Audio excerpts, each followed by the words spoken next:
नमस्कार। मैं नीरज सिंह बिष्ट आपका हार्दिक स्वागत और अभिनंदन करता हूं और आप सभी बाराबंसी की जनता को और दिदिहाट की जनता को करबद्ध प्रणाम करता हूं। तो जैसा कि आप सभी को विदित है कि आज हमारे उत्तराखंड में और हमारे राज्यों में चुनाव की सरगर्मियां काफ़ी तेज़ होते जा रही हैं और आज लगातार हमारे क्षेत्र में, हमारे राज्य में लगातार नेताओं के दौरे लगातार बढ़ रहे हैं और साथ ही हमारे जो स्थानीय नेता हैं वह भी लगातार अ, हमारे क्षेत्र के गांव के दौरे कर रहे हैं। तो अब हमारे बीच क्या उत्तरदायित्व बन जाता है, हमारी क्या रिस्पॉन्सिबिलिटी बन जाती है, तो ये सबसे महत्वपूर्ण सवाल है। तो मेरा डिडिहाट की जनता से, बाराबंसी की जनता से ये अपील है कि आप ऐसे नेता का चुनाव करें और ऐसे जनप्रतिनिधि का चुनाव करें जो आपकी आवाज़ को विधानसभा ही क्या पूरे देश की आवाज़ बना सके, हमारे युवाओं को, हमारे युवाओं के का साथ दे सके, हमारे माताओं बहनों के स्वास्थ्य का और हमारे बुजुर्गों के मान सम्मान का वह ख्याल रख सके। तो आज हमें डिडिहाट ही क्या, हमें पूरे उत्तराखंड को जगाना है। आज हम लगातार देखते हैं कि मैं बाराबंसी क्षेत्र की ही बात कर लूँ तो यहाँ जो लगातार गांव-गांव में जो सड़कें पहुँच चुकी हैं, लेकिन आज हमारे गांव से लगातार पलायन धीरे-धीरे बढ़ता जा रहा है। ऐसा क्यों हो रहा है?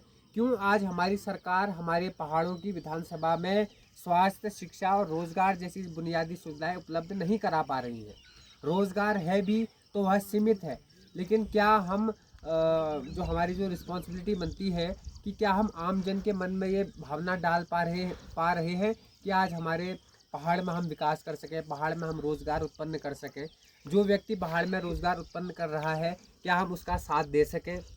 और दूसरी जो सबसे प्रमुख समस्या है वह स्वास्थ्य सुविधाओं पर है, क्योंकि आज लगातार स्वास्थ्य सुविधाएं हमारे बाराबंसी क्षेत्र, डिडिहाट क्षेत्र की अगर मैं बात करूं तो यहाँ से आम जन को यहाँ से पिथौरगढ़ जाना पड़ता है।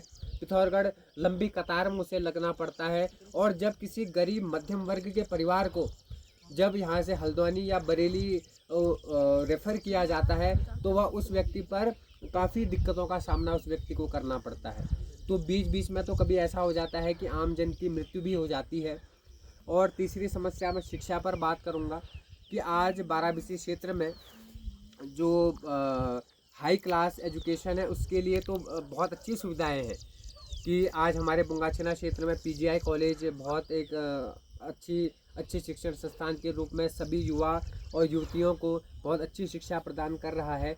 लेकिन आज भी हमारे दौलथल क्षेत्र में जो सबसे पहले मांग रही थी कि आईटीआई कॉलेज की और गैस गोदाम की जो सबसे बड़ी पूर्ववर्ती मांग लोगों की रही थी, तो वो आज भी पूरी नहीं हो पाई है।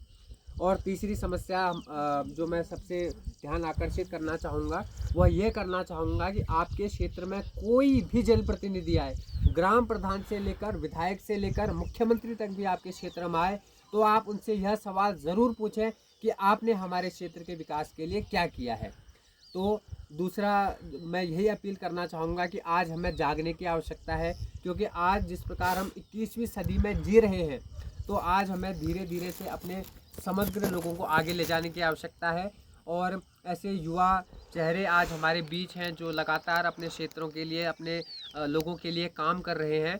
और आप किसी का भी चुनाव कीजिए, आप चाहे बीजेपी का चुनाव करिए, कांग्रेस का चुनाव करिए, यूकेडी का चुनाव करिए, लेकिन एक ऐसे चेहरे का चुनाव कीजिए जो आपकी आवाज़ को बुलंद कर सके। जय हिंद, जय भारत।